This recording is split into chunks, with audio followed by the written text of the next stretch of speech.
I'm Rick, and I'm building the Terminator. I want this gun to have grunt. Enough grunt to knock over a marlin. That means a stack of rubbers. Lots.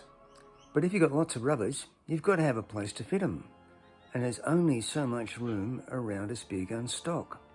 This blank was too narrow, so I put it to one side. I made up a new blank that was bigger and heavier. I thought I could get more room by having 6mm roller sheaves, but they were too narrow and I had to abandon the idea. So I widened the pockets to 10mm using the router. Should fit 8mm sheaves okay. My plan is to put 3 pair of rubbers underneath the gun and another 3 pair on the top or on the sides. I did a bit of a drawing on pen and paper to work out what the cross-section of the stock should be and what the dimension should be. I transferred that onto the stock to give me a cutting guide.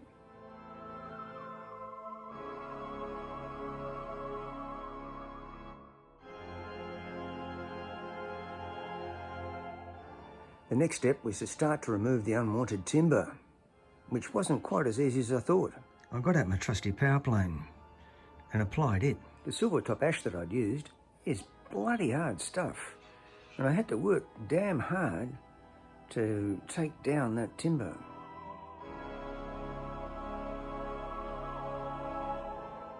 And the chips went everywhere.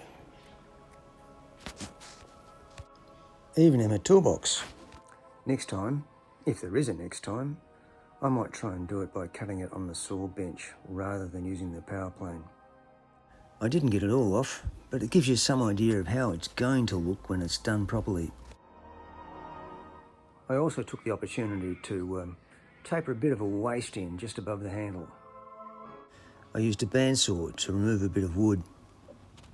Smoother shaping can be done later.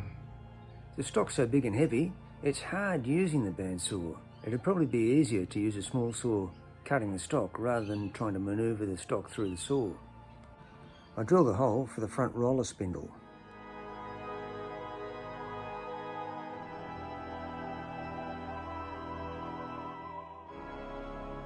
Much easier to do it now and do it accurately when the stock's still in the square. Brad point drills make a nice, clean cut. So what's next? I have to install the trigger and fit it out properly. I have to finalise the shaping of the stock and do a bit of work on the butt, glue in the handle, and go on from there.